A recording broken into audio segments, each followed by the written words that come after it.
शायद वो अब इस बात को महसूस कर रहे हैं कि ऑनरेबल जजेस के सवाल के उन्होंने सही तरीके से जवाब नहीं दिए। अब वो इस सारे चीज़ को डाइवर्ट करने की कोशिश कर रहे हैं। इसलिए ये मुद्दा जो है आज अखबारों के ज़रिए अदालत के सामने लाया गया। हमें कोई एतराज़ नहीं है। अकबर लोन साहब जो हैं वो जल्द से जल्द इस एफिडेविट को तैयार करके कल इसको सुप्रीम कोर्ट के सामने पेश करेंगे। Umar sir, after this Supreme Court order, his son Hilal Akbar Loan has said that Kashmir is a disputed territory.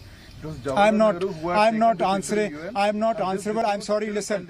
I'm not answerable for Hilal Akbar Loan, nor is Hilal Akbar Loan a petitioner in this matter. He has no presence in the Supreme Court. Today it is simply about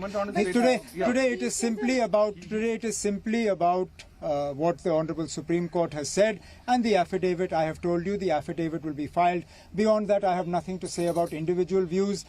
Individuals can have any views they like. This is a country in which individuals can have any views they like.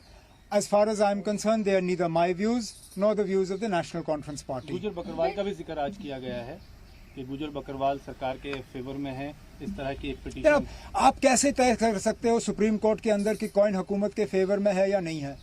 इसको तय करने का एक ही तरीका है, आप लोगों को मौका दे दीजिए, इलेक्शन हो जाने दीजिए असेंबली के। हम देखते हैं ना बीजेपी को कितने सीट आते हैं, कितने वोट आते हैं गुजर बकरवाल से ना। सुप्रीम कोर्ट के सामने इलेक्शन का मुद्दा नहीं था। ये बार बार हमसे इलेक्शन के बारे में पूछा जाता है। हम सुप्रीम कोर्ट से इलेक्शन मांगने के लिए नहीं गए। हम सुप्रीम कोर्ट से 5 अगस्त 2019 को जो हुआ उसके लिए इंसाफ मांगने आए हैं। ये इलेक्शन, डेवलपमेंट, ये सब तो बाकी रियासतों में भी होता है। उमर साहब, गुलाम नबी आजाद को वन नेशन और वन इलेक्शन के लिए मेंबर नॉमिनेट किया गया है। Any comment on that? That is for Ghulam Nabi Azad Sahab to understand and explain in what circumstances he is the only politician to have been nominated.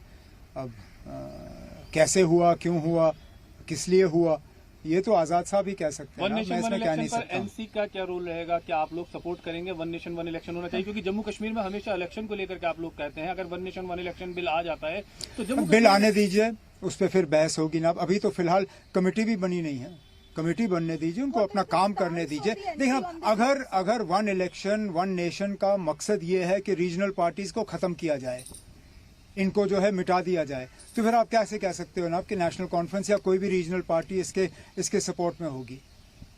अगर के मकसद यही है कि सिंप्लीफाई हो, प्रोसेस सिंप्लीफिकेशन की बात अगर है तो उसमें हमें कोई एतराज नहीं है। लेकिन अगर मकसद ये है कि इलेक्शन का इस्तेमाल करके रीजनल पार्टीज को जो है खत्म किया जाए, यहाँ के फेडरल स्ट्रक्चर को खत्म किया जाए, यहाँ पे वन नेशन वन इलेक्शन के बाद वो करेंगे वन नेशन नो इलेक्शन, उसका हम सपोर्ट कभी नहीं करेंगे। साहब, आप कोऑर्डिनेशन कमेटी में है, महबूबा मुफ्ती भी है, कैसे अलायंस जो इंडिया अलायंस है उसकी सीट शेयरिंग? अभी पहली मीटिंग होने दीजिए। अभी आज ही पहली मीटिंग की जो तारीख है वो मुकर्रर की गई है, वो शरद पवार साहब के घर में होगी शायद अगले हफ्ते 10 दिन के बाद। हमें मीटिंग करने दीजिए, फिर बात करेंगे। ठीक है, चलिए, थैंक यू।